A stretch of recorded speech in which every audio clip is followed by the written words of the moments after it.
Bismillahirrahmanirrahim. Assalamualaikum warahmatullahi wabarakatuh.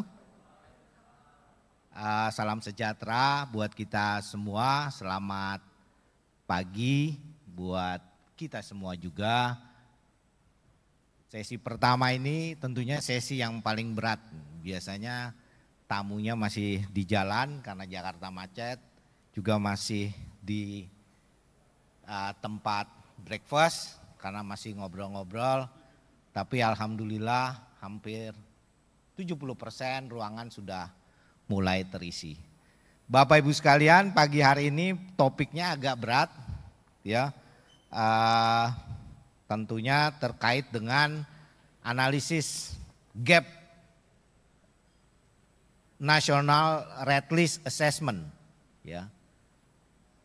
Ini sebenarnya kalau kami di Direktorat Pengelolaan Kawasan Konservasi, ini binatang apa ini? Analisis gap assessment kan gitu. Nanti ada red list kan gitu ya. Itu juga apalagi kan gitu. Nah, oleh karena itu biar kita clear semua, karena saya lihat para kepala balai, para fungsional dan juga para pegiat konservasi hadir semua, tentunya dengan informasi yang beragam. Ya, ini perlu kita dengarkan dan juga kita sama-sama lah ya mendapatkan pencerahan nanti dan berdiskusi gitu ya. Oleh karena itu sesuai dengan agendanya panitia, saya mengundang langsung nih Dr. Amir Hamidi MSc dari Badan Riset Indonesia. Beliau adalah peneliti amfibian dan reptil sistematik pada Departemen of Herpetologi ya, Museum Zoologicum Bogoriensis ya. Ini saat menjabat sebagai Direktur SKIKH sejak tahun 2020 hingga sekarang ya Pak Amir. Dan juga banyak beliau menerbitkan publikasi terkait dengan jurnal ilmiah, proceeding maupun buku terutama yang terkait dengan amfibi dan reptil.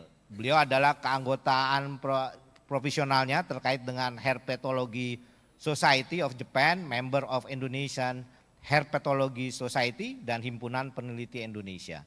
Untuk itu saya mengundang Bapak Dr. Amir Hamidi MSc untuk maju ke podium. Kita beri applause buat Pak Amir.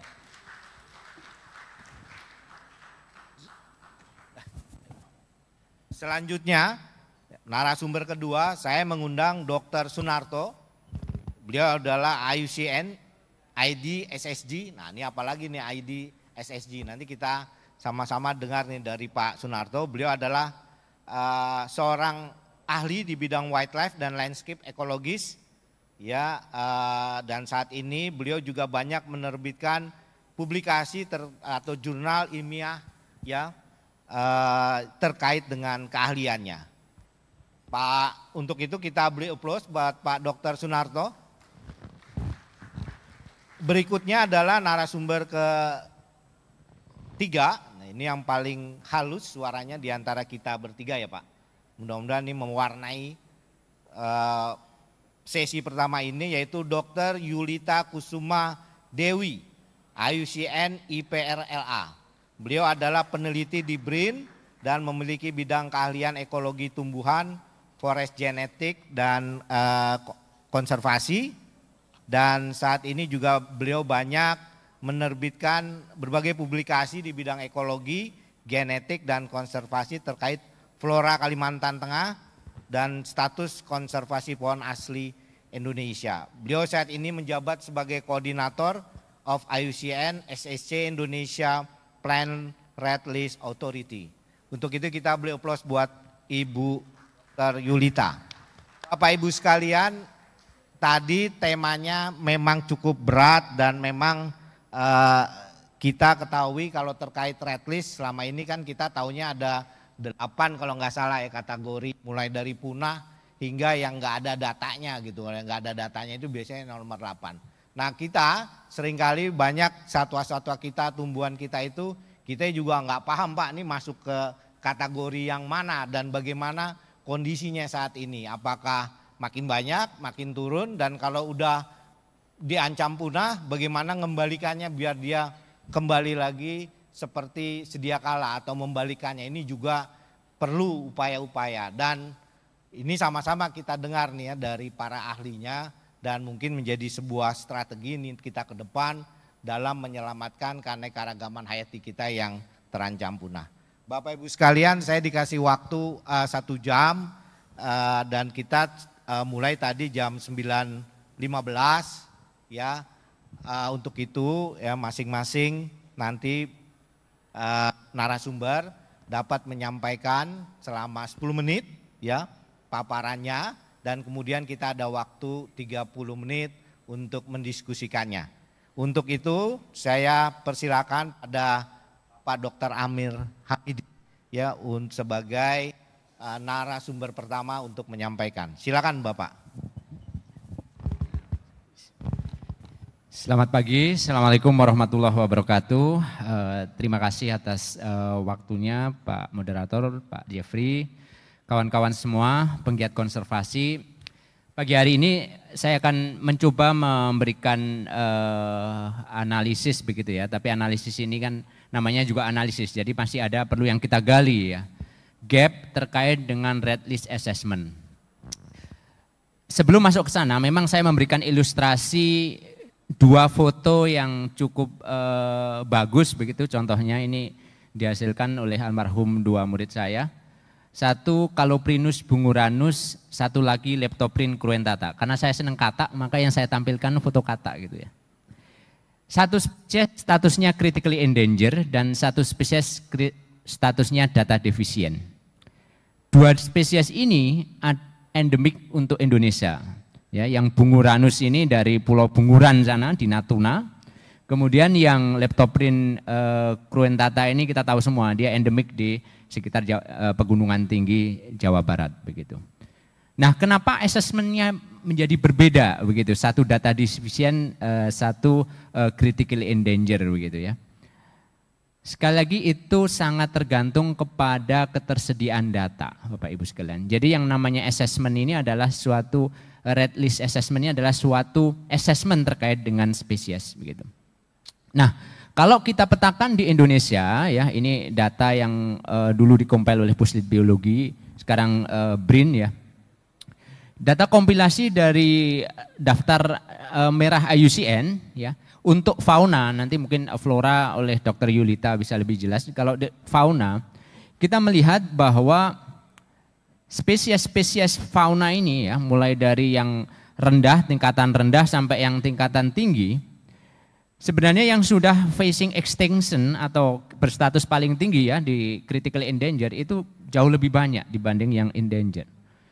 Atau bahkan yang lain-lainnya, yang kategori yang lain. Dan itu memang inline dengan status IUCN global ya. Jadi beberapa kali status spesies itu didengungkan secara global bahwa kita menghadapi spesies yang akan punah dan lain sebagainya berdasarkan, ya ini dasarnya IUCN assessment. Sekali lagi status IUCN ini masih berlaku global ya. Jadi kita belum tahu red list national assessment-nya begitu. Nah, kenapa yang critically endangered banyak? Kalau kita lihat dari dipetakan, yang paling banyak itu justru satwa terestrial yang gerakannya lambat. Keong, katakan seperti itu. Nanti sore nanti akan ditanyakan oleh pakarnya yang khusus membidangi keong begitu ya. Jadi nanti per takson itu punya kriteria begitu ya. Jadi kenapa dia jatuhnya critical endangered. Kemudian kalau kita bicara konservasi dan kita melihat suatu konservasi jenis ya. Status konservasi jenis ini kalau kita melihat kan ada 3 status ya. Yang pertama adalah regulasi nasional kita ya, dilindungi dan tidak dilindungi begitu ya. Kalau di regulasi nasional kita tahu semua ada PP7. Kemudian yang kedua adalah status menurut CITES. Status CITES ini juga status keterancaman spesies. Makanya di singkatan dari CITES itu endanger ya. Endanger, tapi kategorinya memang kategori yang dipakai kacamatanya kacamata perdagangan secara internasional. Kemudian status menurut IUCN ini status keterancaman spesies. Nah, bedanya apa? Perspektifnya berbeda. CITES itu perspektifnya adalah ancaman dari perdagangan. Kalau IUCN ini assessment semuanya, mau dia habitatnya, mau dia populasinya, mau dia penyakit, mau dia yang lain, semua keterancaman masuk di dalam situ. Makanya di dalam konteks status keterancaman di IUCN ini mengikat kepada spesiesnya. Tapi kalau status konservasi yang di atas, ya ini status menurut CITES maupun regulasi nasional dilindungi, itu mengikat secara hukum. Ya, jadi ini yang perbedaan di dalam konteks. Nah, kita sekarang bicara pada status di Red List IUCN tadi ya. Jadi ketika dia spesies itu sudah masuk ke kategori critical endangered, itu satu langkah sebelum dia extinct in the wild ya. Kemudian dia endangered dan dia vulnerable, ini suatu status yang sudah dikategorikan terancam. Ya. Jadi yang terancam itu yang mulai dari vulnerable ke atas begitu. Kemarin mungkin sudah didiskusikan. Lanjut. Nah, kalau kita bicara status nasional kita, ya ini jenis dilindungi ya. Kita tahu ada Permen 106 itu totalnya ada 904 jenis itu fully protected. Kemudian ada beberapa spesies akuatik yang lainnya ya yang sudah dilindungi penuh ya. Jadi padanannya akan sama di 106 Permen LHK ya ini dilindungi, yang di beberapa spesies ikan itu adalah perlindungan penuh gitu. Lanjut. Nah, sebenarnya perlindungan spesies ini tujuannya apa? Kalau kita lihat di regulasi ya, kalau di PP 7 sudah jelas ya, tujuannya untuk semuanya menghindarkan spesies itu dari kepunahan. Jadi mau menjaga kemurnian genetiknya, mau menjaga keseimbangan ekosistemnya, mau pemanfaatan berkelanjutan, sama sebenarnya di dalam regulasi itu dituangkan begitu. Cuman memang bahasa poinnya memang agak sedikit berbeda, tetapi tujuannya itu sama begitu. Jadi saya kasih warna-warna itu sebenarnya konsepnya adalah perlindungan terhadap spesies, mencegah kepunahan spesies. Lanjut. Nah, di dalam PP 2 peraturan pemerintah ya, kriteria. Nah, ini saya sebutkan sebagai gap ya. Tadi kita bicara gap di regulasi seperti ini. Jadi kenapa di status IUCN Red List itu belum masuk diadopsi di dalam regulasi nasional terkait dengan kriteria spesies dilindungi? Sebenarnya kalau kita lihat di dalam peraturan pemerintah, itu di 2 peraturan pemerintah ini juga hampir sama ya. Kondisi terancam misalnya, populasinya kecil, penurunan populasi yang tajam. Kemudian daerah penyebarannya terbatas. Itu semua status-status yang global, yang itu sebenarnya masuk di dalam Red List IUCN itu. Di dalam assessment terkait dengan spesies di IUCN sebenarnya kategori-kategori ini sudah ada gitu, diadopsi begitu ya. Kemudian ada satu lagi, tingkat kemampuan reproduksi yang rendah. Ini masuk ke dalam di PP 60 ya yang bisa. Nah, cuman memang di dalam konteks regulasi kita tidak menyebutkan status global IUCN ya. Karena IUCN ini berlaku global, belum tentu di Indonesia itu menunjukkan posisi yang sama begitu ya. Sehingga memang gapnya itu ada di situ. Kecuali kita memang punya national assessment ya, dan national assessment itu sangat inline ketika spesies itu endemik hanya di Indonesia. Jadi ini gap yang mungkin kita bisa lihat di dalam konteks regulasi ya. Status keterancaman itu di bahasanya di regulasi itu terancam begitu ya, tapi di dalam bahasa assessmentnya itu ya tadi sudah menghasilkan critical endanger, vulnerable dan lain sebagainya. Lanjut. Kemudian scientific authority ya. Jadi peran scientific authority di dalam konteks IUCN Red List ini ya. Istilah manajemen authority dan scientific authority sebenarnya muncul di dalam artikel CITES. Jadi artikel CITES itu memunculkan ada artikel itu kayaknya pasal-pasal ketika kita meratifikasi suatu konvensi gitu ya. Bahwa negara yang sudah meratifikasi satu konvensi CITES itu dia harus punya otoritas pengelola dan otoritas keilmuan begitu. Itu mandatory ya di dalam itu. Kemudian kita adopsi walaupun kita ratifikasi sejak tahun 1978 itu berarti 46 tahun yang lalu, adopsi di dalam regulasi nasional ya terkait dengan otoritas keilmuan dan otoritas pengelola ini ada di peraturan pemerintah, baik peraturan pemerintah nomor 7, nomor 8 maupun peraturan pemerintah nomor 60. Tentu saja di dalam permen-permen turunannya itu juga diadopsi istilah ini. Nah, di dalam konteks assessment ini, otoritas keilmuan ini memberikan guideline begitu ya kepada seluruh, apalagi IUCN yang melakukan assessment ini ada spesialis group. Spesialis group ini adalah kumpulan dari masing-masing pakar yang membidangi itu. Jadi siapa yang menentukan endanger, critical endanger, ya pakar-pakar yang duduk di dalam situ memberikan assessment. Tentu saja data yang paling dicari itu ada data publikasi, laporan, dan lain sebagainya. Ya. Nah, dari situ kita memang memberikan kebebasan kepada masing-masing pakar untuk memberikan assessment, karena mereka saling independence, ya. Saling independence, tetapi guideline untuk mendorong terciptanya national assessment itu kita sangat support sekali. Kenapa? Karena itu akan menentukan status keterancaman nasional, ya. Bukan secara global, karena tadi mungkin akan beda statusnya antara global dan nasional. Next. Dua contoh spesies yang facing extinction, ya. Jadi ini sama-sama critically endangered. Satu kura-kura rote, satu kura-kura biuku, ya.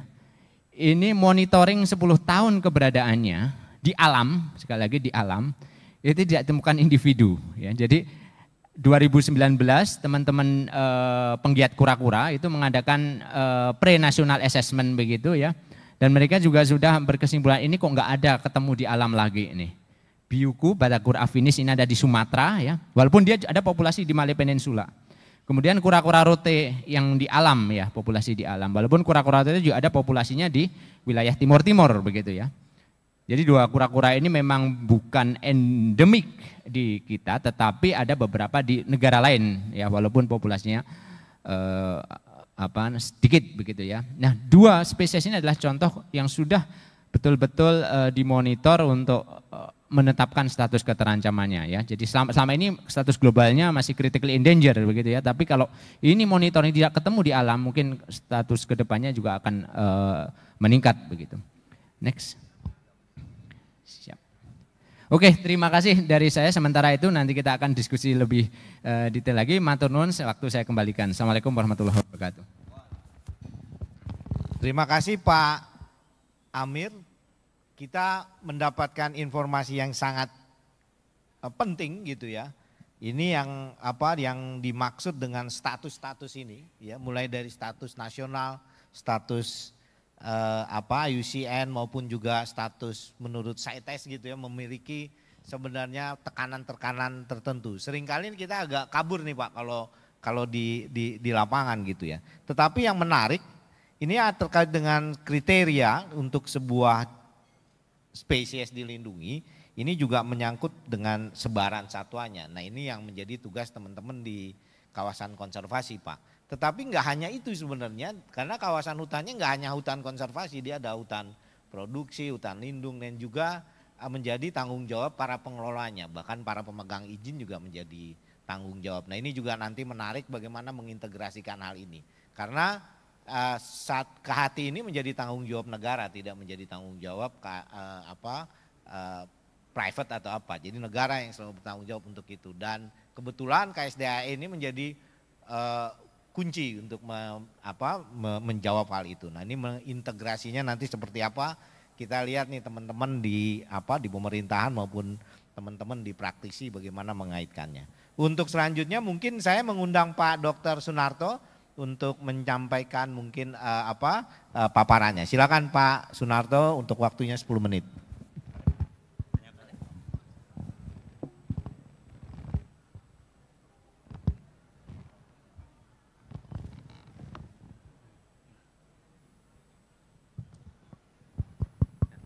Cek, sudah ya?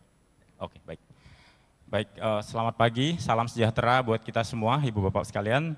Terima kasih banyak Pak Moderator atas kesempatan yang diberikan, juga tentunya kepada Kementerian LHK yang sudah menyelenggarakan semua kegiatan ini dengan sangat baik dan mendapat kesempatan untuk sharing pagi ini.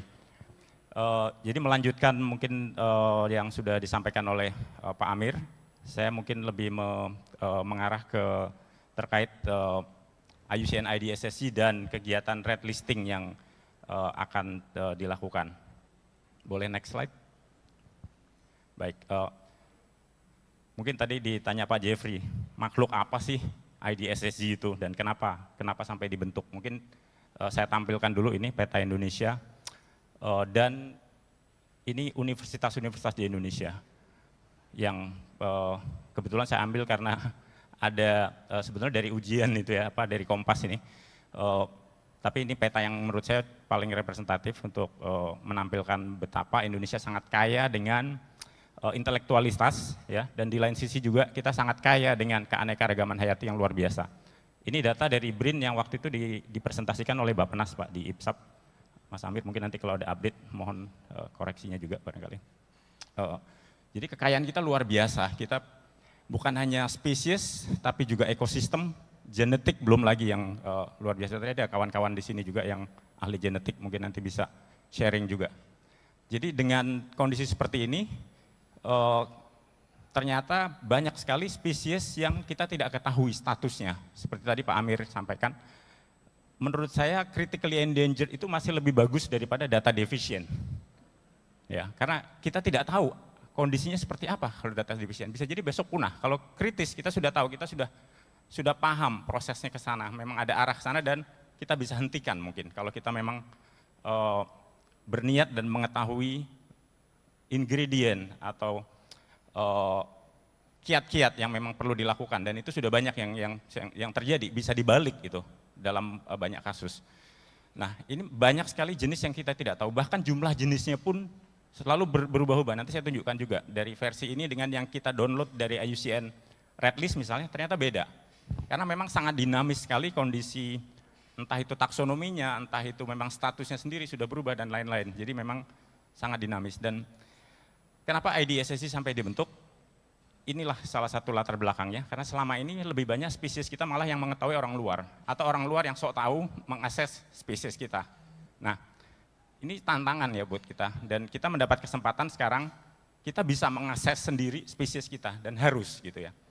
Tapi kan masalahnya kita punya begitu banyak, bagaimana kita bisa memprioritaskan, bagaimana kita bisa melakukan semua itu, dan inilah menurut saya, universitas-universitas, teman-teman di daerah, teman-teman yang aktivis di lapangan, tua, muda, besar, kecil, dan lain-lain, itu harus terlibat, intinya itu kalau saya pikir. Jadi itulah mengapa, mungkin next slide bisa ditampilkan, IUCN IDSSI akhirnya dibentuk setelah melalui diskusi panjang, termasuk Pak Amir di sini, kemudian Prof. Mirza Kusrini ada di sini juga, Mbak Yulita juga, ini dua tokoh yang juga menjadi penasehat dan berproses dalam pembentukannya, dan sekarang ada di sekretariat, ada Celia dan Indah, dan sekarang sudah ada 100 lebih anggota. Kalau boleh mohon angkat tangan yang sudah anggota IUCN Network, boleh angkat tangan atau berdiri, mungkin nanti teman-teman yang lain bisa lihat juga.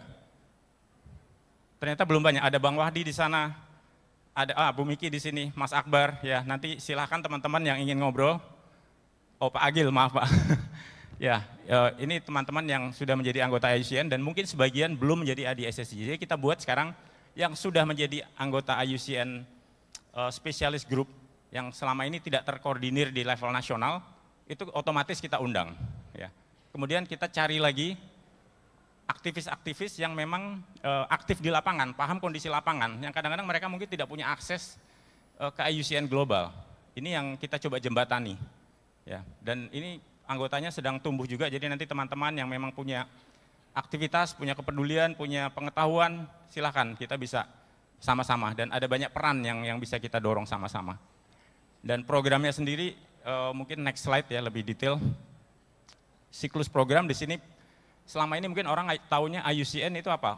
Mungkin fokus ke kajian ya. Jadi sekarang sudah ada semacam perubahan juga. Kita tidak hanya berhenti di kajian, tapi juga mendorong adanya perencanaan, mendukung adanya action di lapangan, dan itu akan memperbaiki lagi kajian tentunya. Jadi ini sebuah siklus yang tidak bisa dipisahkan satu sama lain. Tetapi tentunya kita tidak melakukan semuanya juga. Jadi ini tentu kita berkolaborasi dengan berbagai pihak. Next. Nah, harapannya ini secara konseptual model kira-kira tujuan ujungnya di sana adalah adanya perbaikan kondisi ya, kondisi spesies kita yang sebelumnya terancam punah akan menjadi lebih aman, lebih lestari. Yang tadinya tidak diketahui datanya menjadi diketahui. Yang tadinya tidak tahu bahwa dia ada sama sekali menjadi tahu. Jadi ini menghidupkan berbagai macam kegiatan mulai dari eksplorasi lapangan, ekspedisi, sharing, platform seperti ini, webinar, publikasi dan lain-lain, ini menjadi semacam mendorong adanya ekosistem itu. Tujuannya kira-kira seperti itu, prosesnya juga. Next. Dan terkait kajian itu sendiri, kira-kira langkahnya seperti ini, seperti yang tampil di sini. Pertama tentu kita ada banyak informasi di lapangan yang seringkali ini tidak bisa digunakan karena memang tidak pernah dikomunikasikan gitu. Nah sekarang kita ada strategi jemput bola. Teman-teman di lapangan yang aktif, nanti kita undang ke tempat-tempat atau silakan mengidentifikasi diri dan kita bisa membuat atau teman-teman sendiri yang membuat, nanti kita dukung ya, melakukan kajian di level lapangan misalnya. Dan data-data itu yang nanti akan kita gunakan untuk assessment. Ya, kemudian direview sama-sama, ada panel ahli baik di level nasional maupun internasional. Ini yang kita coba hubungkan. Dan inilah satu gap yang langsung teridentifikasi. Ya, perlunya ada semacam national committee. Ya, yang nanti mungkin ada penjelasan lebih detail di slide-slide berikutnya. Nah, ini hasil kajian sementara ini yang kami lakukan dan ini dilakukan oleh teman-teman di sekretariat. Saya bandingkan atau kita bandingkan di sini dengan yang tadi saya tampilkan di awal. Kita memiliki berapa spesies dari pertaksa, kemudian berapa yang sudah dikaji, ya, dan statusnya seperti apa. Dan cukup banyak ternyata untuk mamalia sudah sebagian besar ya dikaji dan masuk di kriteria IUCN. Untuk burung malah lebih ini yang menarik juga nih. Ternyata kalau tidak salah ini karena ada pendekatan genetik untuk taksonominya. Jadi jenis yang ada di secara saintifik lebih banyak daripada yang mungkin sudah diakui secara hukum. Kira-kira seperti itu. Ada banyak sekali splitting jenis. Jadi kalau lihat buku panduan burung itu sekarang makin tebal karena ada banyak sekali jenis-jenis baru yang dulu kita anggap sama, misalnya seperti itu. Jadi tidak heran kalau jumlah jenisnya berbeda. Nah, yang menarik juga dari semua ini, ternyata itu ada ribuan yang terancam punah dalam berbagai kategori. Dan ini sudah banyak sebetulnya concern seperti ini yang menyampaikan ya tentang krisis kepunahan. Ya. Triple planetary crisis itu adalah salah satunya biodiversity, dan data dari IUCN inilah, IUCN Red List ini yang merupakan kontribusi dari kita semua, itu yang menjadi acuan sebetulnya. Dan kita baru tahu di situ kalau itu ditampilkan. Dan yang menarik juga, salah satu gap lagi adalah meskipun kita bisa unduh semua data-data ini di platform IUCN, tapi kita perlu lihat juga kapan itu kajian dilakukan. Ternyata setelah kami lihat, sebagian cukup besar ya, bagian cukup besar, sekitar 30% itu udah lebih dari 10 tahun. Padahal kita tahu sendiri kondisi 10 tahun di lapangan seperti apa. Ya. Jadi ini perubahan yang sangat drastis sekali. Nah, ini usulan untuk tata kelola, kira-kira ini baru diskusi awal, tapi kami merencanakan untuk diskusi lanjutan. Ini hanya satu model ya, mungkin nanti akan perlu banyak sekali masukan. Tapi kira-kira akan diperlukannya ada semacam national committee yang akan mengoversee dan terdiri dari tentu saja tadi disampaikan oleh Mas Amir, dari pihak scientific authority, kemudian dari management authority. Di sini ada KLHK tentunya, kemudian KKP, BRIN, Bappenas, dan IDSSC juga bila dimungkinkan memang akan bisa membantu di sana juga. Dan di bawahnya nanti akan ada semacam koordinator-koordinator ya, dan juga technical committee. Ini kalau diklik mungkin ada satu animasi satu, ya ini mungkin next lagi, klik satu lagi, oke. Nah, saya hanya ingin menyoroti yang bagian regional lead sini. Karena saking banyaknya spesies yang kita harus kaji dan saking luasnya wilayah Indonesia, yang kami impikan adalah, misalnya ya, Sumatera ada satu hub, katakanlah salah satu kampus di Sumatera, saat ini mungkin yang sudah menyatakan ketertarikan UNAN. Ya. Mereka siap untuk meng-host kajian untuk seluruh Sumatera. Jadi semua kampus lain juga boleh berkontribusi tentunya. Peneliti-peneliti, harapan saya juga BKSDA tentunya, yang memiliki data begitu banyak, ya, berbagai macam data, bukan hanya keberadaan, tapi juga ancamannya kita tahu, ya, perdagangannya dan lain-lain. Ini kalau bisa bekerja sama, kajian ini bisa dilakukan di level lapangan. Sumatera dihidupkan, ahli-ahli di lapangan bisa hadir di situ tanpa harus traveling yang sangat jauh, ya. Kemudian kalau kajian itu mulai dilakukan, kemudian tahun depannya kita bisa memfasilitasi pembentukan task force serupa misalnya di Kalimantan, ada hub baru dibentuk. tahun berikutnya lagi mungkin Sulawesi, Nusa Tenggara, tahun berikutnya lagi Papua, tahun berikutnya lagi mungkin Merin. Tapi yang Sumatera tadi tetap jalan, yang Kalimantan tetap jalan, sementara yang ini diinisiasi. Dan pada tahun ke-6 sudah memulai lagi kajian di Sumatera, ya, diupdate lagi. Kalau itu bisa dilakukan oleh teman-teman semua, maka setiap 5 tahun, ya, semua spesies kita akan tahu statusnya kita. Jadi kita tidak akan terlambat. Ini semacam check up ya. Kalau kita kan perlu tiap tahun ya, check up kesehatan kita sama, spesies juga memerlukan seperti itu sebelum terlambat, kira-kira seperti itu. Next. Nah ini sekedar summary ya sebelum saya ke ujung. Ada 3 saya pikir yang menjadi gap saat ini yang perlu kita pikirkan segera. Pertama terkait dengan infrastruktur atau kelembagaan untuk proses kajian ini. Jadi perlunya National Committee dan tim pelaksana tadi yang mungkin sudah kami tampilkan. Kemudian juga infrastruktur pendukung. Ini bukan pekerjaan main-main, ini perlu database, perlu back-end yang luar biasa, perlu tim komunikasi, perlu tim fundraising dan lain-lain. Ini yang harus dihidupkan. Kemudian juga kedua terkait dengan spesiesnya itu sendiri, kontennya itu sendiri, dan data-datanya. Itu masih banyak sekali gap. Ada di mana? Ini yang sekarang sudah coba kami kumpulkan dan ternyata ada banyak sekali data-data yang memang sudah dikerjakan juga, tapi selama ini terpencar-pencar, tidak bisa diakses, hanya melalui personal dan lain sebagainya. Ini harapannya semua bisa kita integrasikan menjadi sesuatu yang bisa kita gunakan sama-sama. Ya. Pertama mungkin tentunya kita perlu mengidentifikasi jenis-jenis yang prioritas dan urgent, karena tadi ada begitu banyak, ribuan, bahkan mungkin ratusan ribu jenis yang perlu kita kaji. Jadi kita perlu menentukan prioritas. Saat ini yang kita anggap sebagai prioritas adalah jenis yang endemik Indonesia atau sebaran utamanya di Indonesia, ini sudah wajib orang Indonesia yang harus lead untuk kajiannya. Kedepannya mimpi kita seperti itu. Kemudian yang terakhir terkait sumber daya tentunya. Ada tim ahli, tim praktisi di lapangan dan lain sebagainya. Ini ternyata juga banyak yang bahkan kemarin saya di sini ngobrol dengan salah satu staf BKSDA yang juga akan presentasi mungkin hari ini atau besok, penemu anggrek ya. Yang saya nggak pernah ketemu gitu dengan Mas Reza namanya. Banyak sekali orang-orang seperti itu yang perlu ditemukan ya, perlu mengidentifikasi diri supaya bisa menjadi network dan mendorong kegiatan ini. Ya. Ini yang perlu terus kita lakukan, terutama di tempat-tempat yang mungkin relatif jauh ya saat ini. Makanya salah satu prioritas dari IDSSC adalah mengidentifikasi anggota dari tempat-tempat yang selama ini mungkin underrepresented atau dari kelompok-kelompok yang underrepresented. Kita memprioritaskan misalnya daerah timur yang saat ini masih sedikit anggotanya, jenis-jenis dari perwakilan taksa yang selama ini kurang mendapat perhatian misalnya, itu yang coba kita prioritaskan juga. Mungkin slide terakhir. Nah ini tata waktu dan target kita, ini yang mudah-mudahan bisa mendapat dukungan dari Bapak Ibu semua, karena ini misi besar ya, misi kita semua. Jadi pertama karena kita baru mengawali, IDSSC sendiri baru terbentuk tahun lalu, jadi masih bayi yang baru lahir ya ibaratnya. Tapi kita sudah punya ambisi yang sangat besar, tapi kami optimis ya, melihat juga antusiasme dari kegiatan ini misalnya dari kementerian. Ini semua saya kira bisa diwujudkan, saya tidak akan membacakan satu persatu.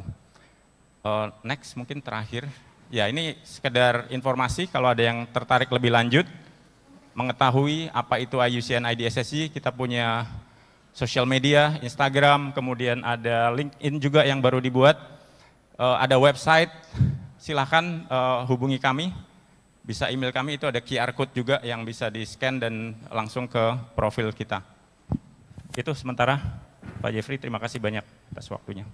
Terima kasih Pak Sunarto, saya sengaja nggak potong gitu ya, karena ini informasi yang penting untuk kita terkait dengan IUCN IDSSG ini, itu Indonesia Specialist Group gitu ya. Ini sebuah wadah untuk mengkoordinasikan keahlian ya, para ahli-ahli gitu ya, lintas kelompok, takso ataupun ilmu pengetahuan untuk tentunya mendukung pengambil kebijakan atau pemerintah dalam membalikkan penurunan spesies. Tadi disampaikan oleh Pak Sunarto, spesies kita itu banyak, cuman statusnya belum kita ketahui kan seperti apa. Karena tadi datanya nggak ada, informasinya nggak ada. Kita di kategori IUCN itu ada 8 tadi ya Pak ya, kategori yang harusnya kita mengetahui setiap ini. Tapi yang menarik, ini akan melibatkan semua perguruan tinggi di seluruh Indonesia. Dan tentunya teman-teman di KSDA Pak, atau di LHK ini adalah para pemangku kawasan yang menjagai tempat-tempatnya itu. Nah kita juga kesulitan sebenarnya mendapatkan informasi tentang data-data ini. Nah apabila tadi tawaran Pak Sunarto untuk mengkolaborasikan, ini menarik sekali, menjadi sebuah data informasi yang sangat berguna, karena banyak sekali kegiatan-kegiatan inventarisasi, patroli berbasis spasial yang dilakukan oleh teman-teman, mendapatkan sebaran dari jenis-jenis spesies yang ada di Indonesia. Dan ini kalau difokuskan kembali dan punya arah dan tujuan yang jelas, mungkin kita bisa mendapatkan data yang seperti yang diharapkan tadi. Itu, dan kita lanjut saja ya kepada Ibu Dr. Yulita. Silakan Bu.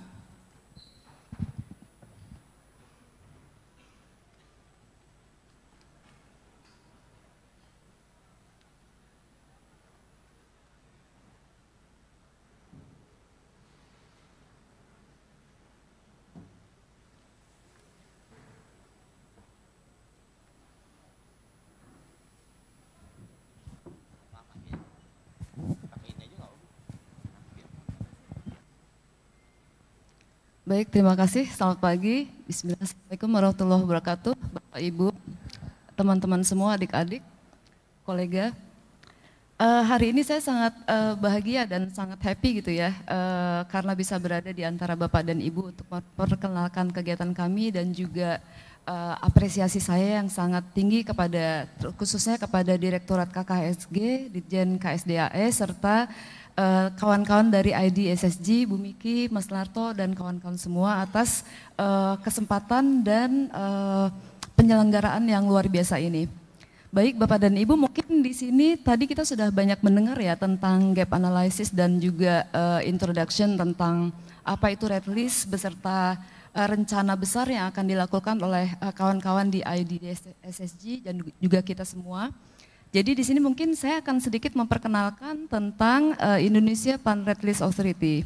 Sebenarnya kita sudah dibentuk cukup lama Bapak dan Ibu pada tahun 2016. Jadi ini ada ada usulan atau inisiatif teman-teman di luar, waktu itu kita masih LIPI ya. Saya sendiri jadi staff BRIN. Namun di luar itu ada pensiunan, ada teman-teman dari NGO, terus teman-teman lain dari kebun raya dan sebagainya yang memang ingin melakukan red list assessment untuk Indonesia gitu. Jadi IPLA ini dibentuk setelah kami mendapatkan training langsung dari IUCN Red List Unit pada tahun 2013, itu khusus tentang tumbuhan. Kemudian kami propose ke IUCN dan akhirnya pada akhir tahun 2017 itu kami dibentuk. Berikutnya Mbak. Oke, ini adalah pengurus dan keanggotaannya. Kami masih sedikit Bapak dan Ibu karena ini juga kegiatan dalam tanda kutip volunteer ya yang kami lakukan bersama dengan beberapa kawan yang tersebar di hampir di merata di Indonesia. Total jumlah kami itu masih sedikit Bapak dan Ibu, masih sekitar 32. Sebagai pengurus, sebagai koordinator adalah saya dan juga Pak Ian yang kebetulan juga staf dari BRIN. Terus kemudian ada Mbak Indah yang juga membantu di SSG khusus sebagai media content creator untuk IPRA. Dan kemudian anggota kami ini ada beberapa lembaga yang sudah tergabung, antara lain dari Dinas Kehutanan di Sumatera Utara, terus kemudian dari universitas, ada Universitas Samudra, kemudian IPB University, kemudian ada Universitas Sumatera Utara, terus kemudian ada beberapa LSM yang juga sudah gabung, antara lain Serindit Filosofi, kemudian Pelatuk Indonesia dan juga Forum Pohon Langka Indonesia. Forum Pohon Langka Indonesia ini merupakan mitra terdekat kami Bapak dan Ibu untuk melakukan kegiatan-kegiatan terkait red list assessment tumbuhan Indonesia. Dan juga ada juga mitra dari Royal Botanic Garden Edinburgh. Selanjutnya Mbak. Nah Bapak dan Ibu, apabila kita break up data dari IUCN ya, ini saya ambil baru kemarin. Jadi dari total sekitar 66 ribuan jumlah tumbuhan yang sudah diakses di IUCN itu, Indonesia baru sekitar 7%. Jadi ada sekitar 5 ribuan tumbuhan Indonesia yang diakses oleh IUCN. Sedangkan jumlah tumbuhan Indonesia itu sendiri Bapak dan Ibu ya, itu kurang lebih ya kalau menurut kami gitu ya, di tataran botani, mungkin ada sekitar lebih dari 30.000 jenis. Tadi yang ada di slide-nya Pak Sunarto itu mungkin bisa saya mention bahwa itu hanya yang berasal dari spermatophyte atau tumbuhan berbiji, dan itu di luar tumbuhan-tumbuhan kecil lainnya gitu ya. Jadi kalau kita melihat angka ini, 7% yang baru diakses itu untuk tingkat global, itu bukan nasional Bapak dan Ibu ya. Jadi semua statusnya itu belum bisa kita gunakan untuk kepentingan nasional Indonesia kecuali untuk jenis endemik. Jadi masih ada sekitar jumlah ini mungkin hanya kurang dari 10% ya dari jumlah total tumbuhan Indonesia yang sudah diakses. Nah kemudian kita lanjut ke yang bawah, maaf balik lagi Mbak. Jadi itu dari di bawah itu ada histogram yang vertikal itu ya Bapak dan Ibu. Bila kita melihat sebaran pulau, itu paling banyak yang telah diakses itu adalah di Pulau Kalimantan dan Papua serta Sumatera. Dan ini juga mirip ya dengan jumlah jenis tumbuhan Indonesia yang sudah direkam oleh kawan-kawan kita di BRIN. Jadi sekitaran itu. Namun jumlah ini baru sekitar 10% dari total jumlah yang dimiliki oleh tumbuhan Indonesia secara keseluruhan. Jadi ternyata kita masih banyak PR, Pak Narto, nanti mungkin kita bisa bersama-sama untuk melakukan prioritisasi ya. Kemudian kalau kita balik ke pie diagram yang ada di sebelah kanan Bapak dan Ibu, itu adalah persentase status konservasi tumbuhan di Indonesia. Jadi dari status global ini ternyata yang terbesar itu adalah statusnya adalah list concern. List concern itu adalah belum diperlukan konservasi aksi konservasi yang nyata. Namun kita harus kembali lagi bahwa status ini adalah status tingkat global, bukan untuk status Indonesia.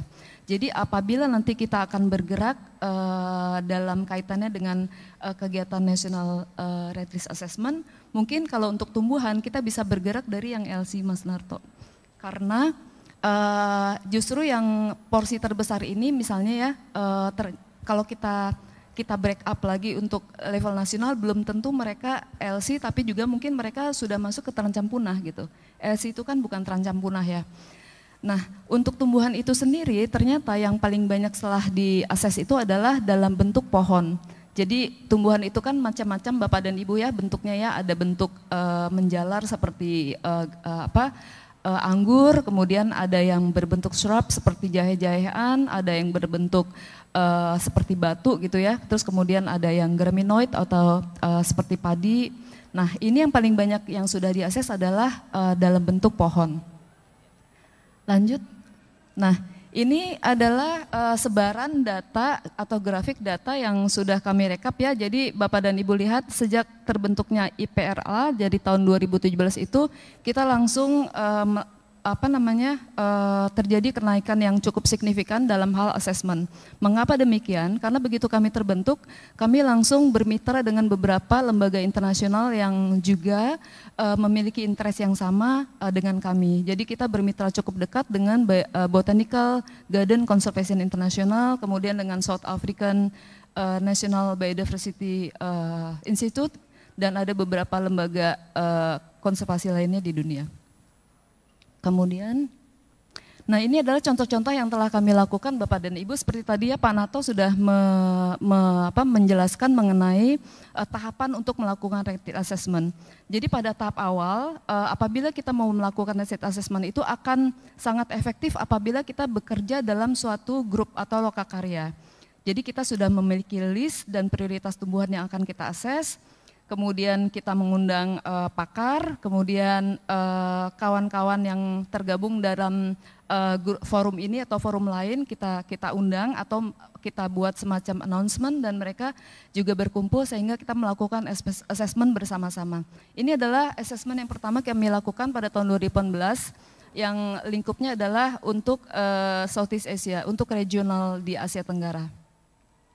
Kemudian pada tahun berikutnya kami juga mengadakan pada tahun yang sama kami mengadakan asesmen khusus untuk melakukan asesmen di Kalimantan. Nah di Kalimantan ini kami bekerja sama langsung dengan pegiat-pegiat konservasi yang ada di sana. Jadi misalnya kami undang teman-teman yang ada di beberapa perusahaan atau beberapa LSM atau universitas atau siapapun gitu ya, yang kami pikir mereka cukup aktif dalam bidang konservasi dan memiliki data-data, kami undang dalam satu grup dan kami melakukan training itu dalam bahasa Indonesia ya.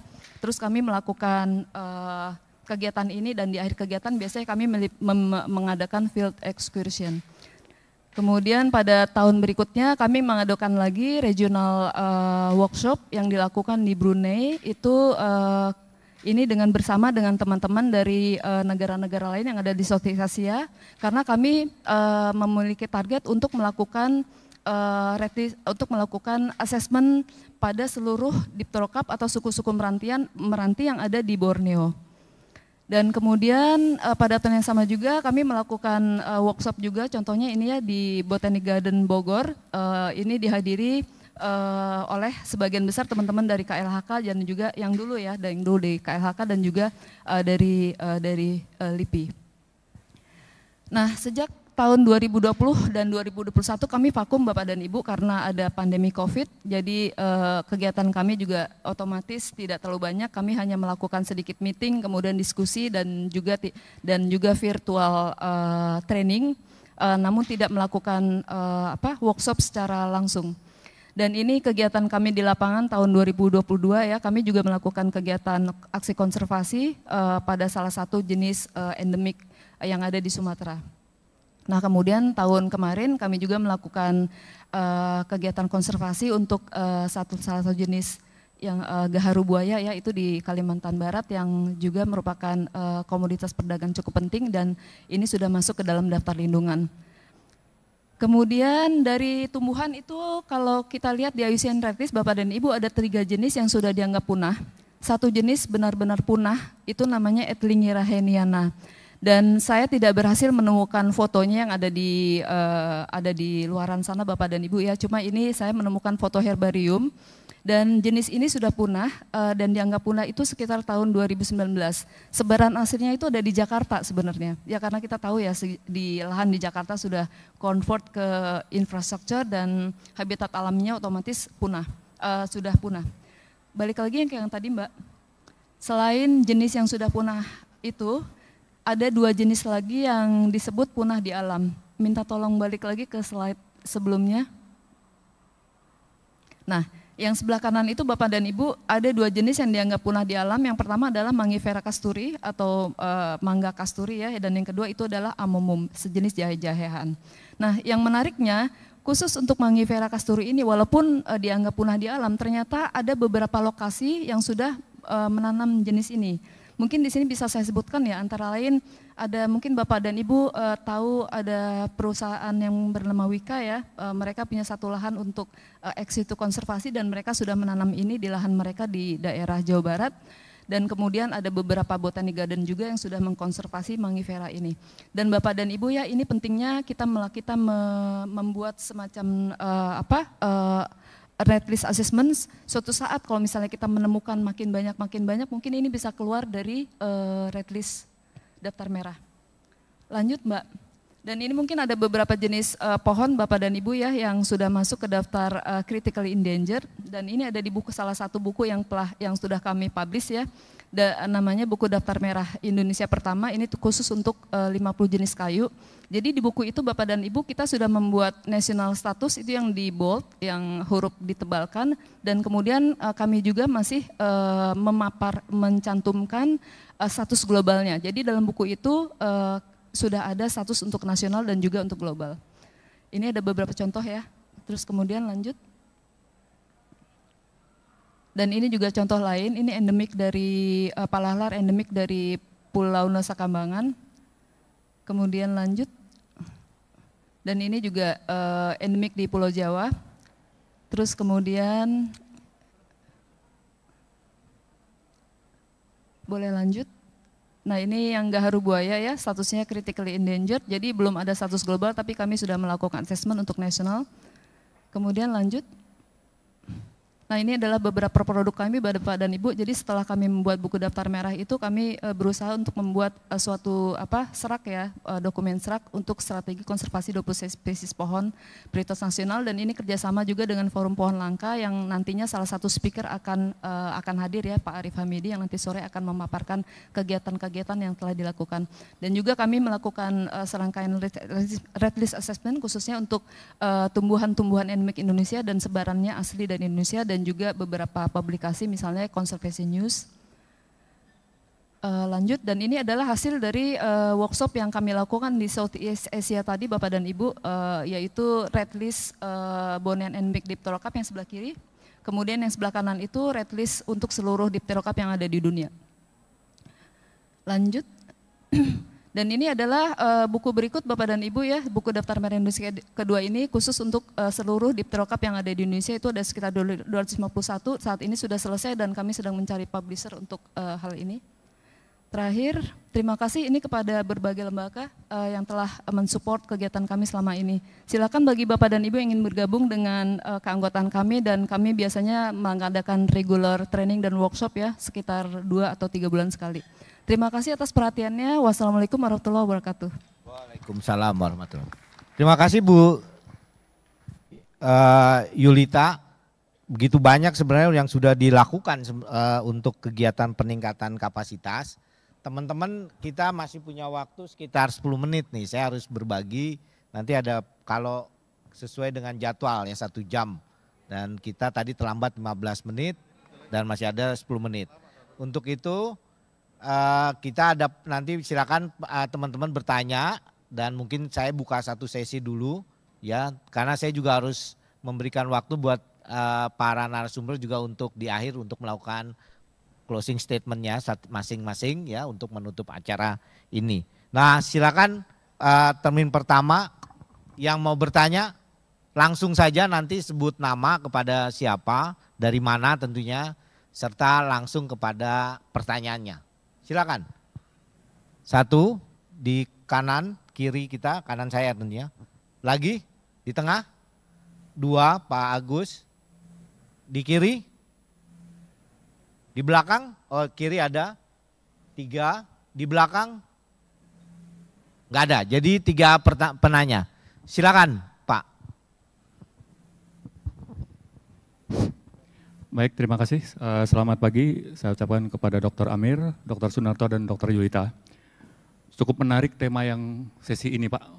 Mengingat kami, saya perkenalkan dulu, nama saya Irawan dari Balai Besar Taman Nasional Betung Gerihun dan Danau Sentarum. Saya adalah fungsional PEH.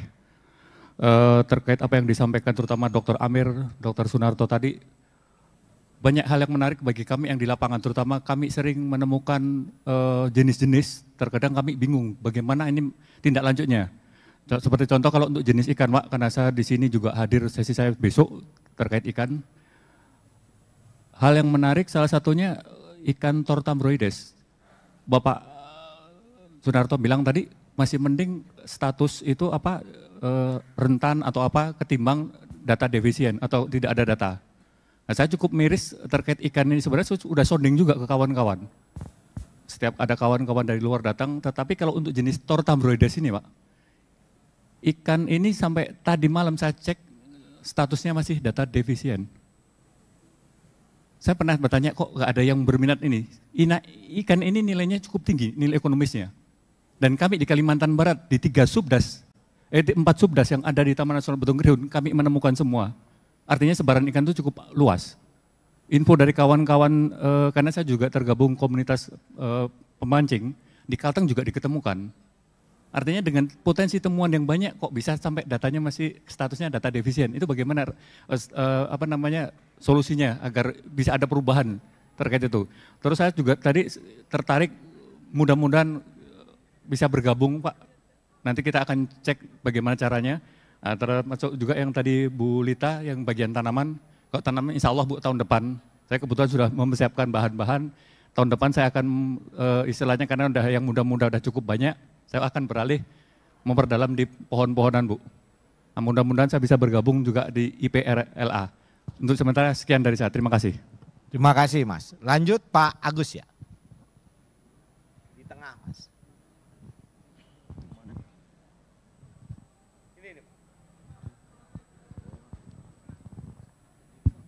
Baik, izin saya Agus Ngurah Krisna dari Balai Taman Nasional Bali Barat.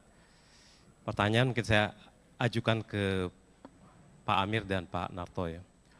Kami burung curik Bali atau Leucopsa rothschildi sekarang kan jumlahnya sudah 600 ekor. Status konservasi IUCN-nya itu critical endanger. Nah, kami mengajukan pertanyaan, bagaimana, apakah memungkinkan kita di assessment untuk bisa turun menjadi endanger. Kalau data penelitian ada, kemudian data sebaran ada, dan juga sebarannya sekarang tidak di Bali Barat saja, ada di Pulau Nusa Penida, kemudian ada juga di Kabupaten Tabanan juga yang dilepas liarkan oleh BKSDA dan teman-teman LSM. Terima kasih. Terima kasih Pak Agus. Penanya ketiga. Sebutkan nama, dari mana? Terima kasih, saya Novita dari Taman Nasional Alas Purwo. Pertanyaan mungkin Bu Yuli. Sepertinya kan memang kalau yang terkait dengan tumbuhan sangat terbatas ya, mungkin ketertarikannya juga terbatas dan asesmennya sepertinya juga lambat gitu. Jadi dari pengalaman kami misalnya ada salah satu jenis dilindungi yang dulu pernah di asesmen endangered Pinang Jawa di beberapa lokasi taman nasional termasuk di berbagai pegunungan. Kemudian ada salah satu penelitian juga waktu itu yang menyebutkan dia dinyatakan punah di alam khususnya di wilayah di Bromo Tengger Semeru. Tapi kemudian teman-teman di sana berhasil menemukan keberadaannya lagi yang setelah dilakukan juga asesmen oleh kalau tidak salah Pak Joko Witono dari BRIN juga melakukan asesmen terakhir 2020, tapi sampai saat ini kalau kami cek di red list IUCN juga belum ada. Kemudian kalau beberapa tahun yang lalu dia juga masuk dalam salah satu jenis yang prioritas untuk dilakukan aksi konservasi. Kalau tadi yang disampaikan Ibu tadi juga sudah tidak termasuk lagi. Nah mungkin sebetulnya proses asesmen kemudian memutuskan untuk dia perlu aksi konservasi khusus atau tidak itu seperti apa? Terima kasih. Terima kasih Bu Novi. Langsung saja kalau gitu dari Pak Sunarto, nanti Pak Amir dan Ibu Yulita. Silakan. Baik, terima kasih banyak Ibu Bapak sekalian. Pertama ke Pak Irawan ya, ini menarik sekali Pak, ikan ya, memang ini concern luar biasa Pak. Saya kebetulan beberapa bulan ini ngobrol intensif dengan salah satu rekan namanya Rico Jericho yang anak muda Pak, yang memang mungkin teman-teman bisa cek Instagramnya ya.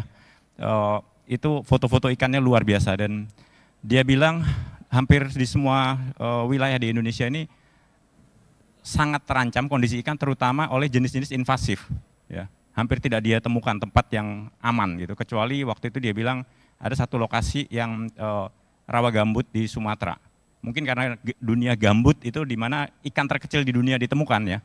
Kebetulan dia juga menemukan itu, walaupun sudah dipublish waktu di Riau ya, tapi yang di sini sepertinya baru.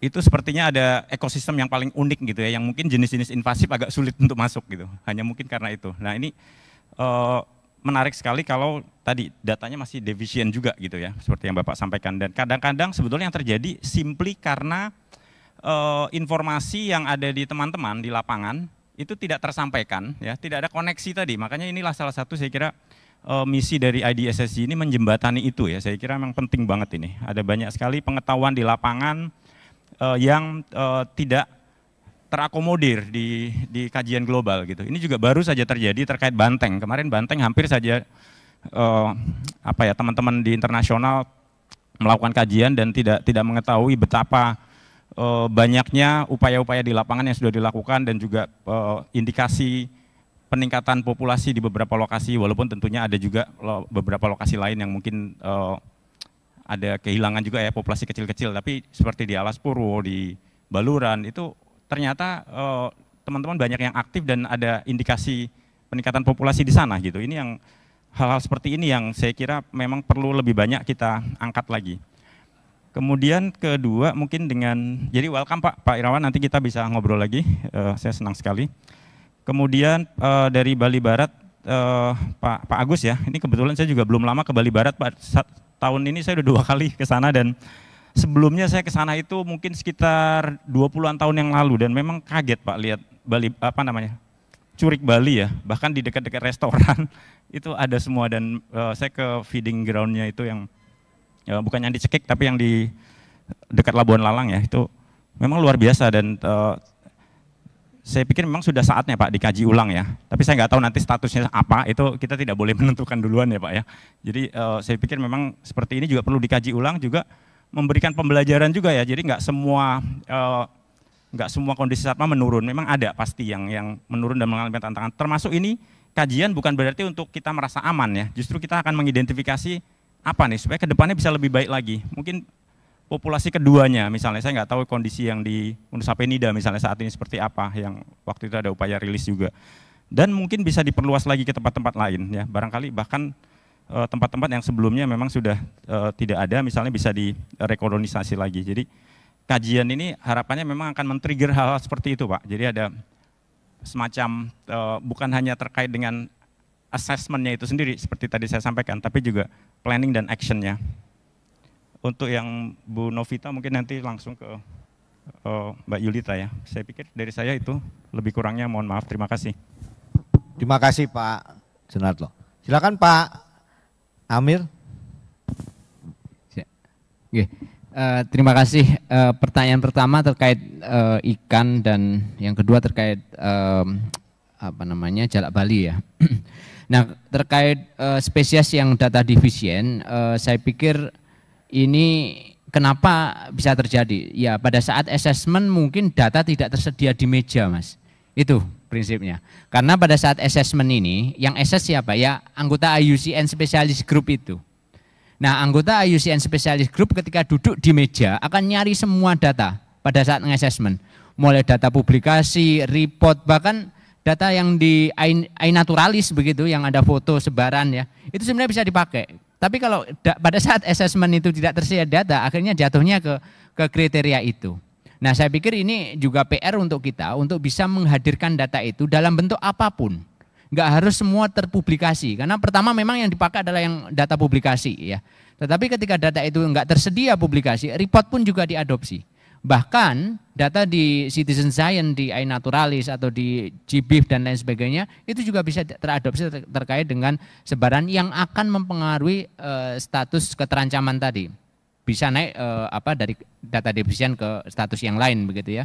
Jadi kalau jenengan punya informasi di lapangan, sampaikan saja dalam implementasinya, bisa ke iNaturalis, bisa ke situ sehingga data itu bisa diadopsi. Kalau ke report syukur sampai ke publikasi.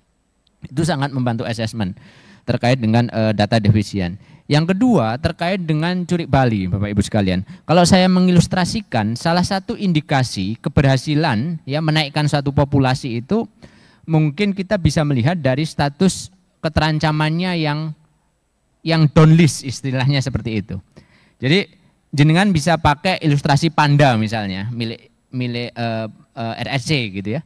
Itu statusnya mungkin dulu critically endangered, sekarang bisa menjadi vulnerable begitu. Tapi apakah kemudian itu mengurangi kekarismatikan dari spesies itu? Enggak. Karena captive breeding di mana-mana, kemudian pemerintah Cina bisa menunjukkan adanya kenaikan populasi sehingga pada saat assessment 2016 itu ya akhirnya jadi vulnerable begitu.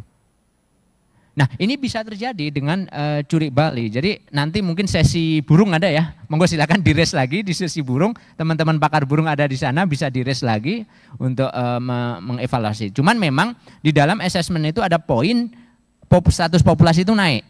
Jadi kalau status populasi turun di alam ya, itu mungkin agak susah untuk down list. Tapi kalau status populasi naik berdasarkan di data, saya pikir untuk reassessment juga sangat terbuka di sana. Memang sama juga misalnya komodo ya. Komodo itu ya walaupun dia spesies karismatik di kita, kemudian di IUCN assessment itu malah naik menjadi endanger ya, dari vulnerable. Ini juga mungkin berdasarkan kajian beberapa teman-teman peneliti komodo yang melihat ada keterancaman. Jadi assessment ini tidak melulu karena data populasi, Pak, tetapi assessment terkait dengan keterancaman, mungkin climate change yang merubah struktur dan lain sebagainya, itu ada termaktukan di dalam dokumen assessment itu. Jadi memang salah satunya indikasinya itu adalah populasi, tetapi dengan penyebab penurunan populasi kemudian perbaikan habitat itu juga salah satu faktor yang bisa dipertimbangkan di dalam konteks assessment. Begitu Pak kira-kira, matur nuwun. Makasih Pak Amir. Silakan Bu Yulita. Baik, terima kasih. Mungkin saya langsung menjawab pertanyaan Ibu dan juga melengkapi dari kedua pernyataan terakhir ya. Terkait mekanisme untuk melakukan assessment ya Bu ya. Itu mirip kita mengajukan tulisan ke sebuah jurnal. Jadi begitu kalau misalnya dari Indonesia gitu ya untuk plans biasanya masuk ke kami, ke Indonesia, ke IPRA, authority untuk kami cek. Kemudian nanti kami mengedarkannya ke Red List Unit dan Red List Unit akan mencari reviewer untuk itu. Kemudian nanti dari Red List Unit akan kontak kami lagi untuk apabila mereka tidak bisa mencarikan reviewer, mereka akan mengontak kami untuk mencarikan reviewer gitu. Jadi mirip dengan kita melakukan publikasi. Nah, yang kedua adalah mengenai mekanisme uplisting atau downlisting. Jadi di IUCN Red List itu Bapak dan Ibu ada namanya 5 years rule gitu ya. Jadi mekanisme setiap 5 tahun sekali. Apabila kita ingin melakukan uplist dari suatu status, itu kita bisa otomatis, nggak harus nunggu 5 tahun, karena itu urgent dan harus segera dikonservasi gitu. Tapi kalau ketika kita akan mendownlist seperti tadi kasusnya pada Pinang Jawa, itu minimal harus menunggu 5 tahun. Karena apa? Karena mereka harus mengecek kembali dengan populasi di alam. Mungkin saja gitu ya dengan adanya studi lain atau populasi akan mulai recover, akan mengubah statusnya lagi. Jadi mungkin kenapa Pinang Jawa yang Ibu submit ke IUCN itu belum dipublish, mungkin kejadian seperti itu. Karena kalau misalnya dipublish diajukan tahun 2020, mungkin baru tahun depan gitu. Tapi nanti kalau misalnya itu secara teknis bisa saya bantu ya. Nah kemudian yang kedua adalah untuk data defisien gitu ya.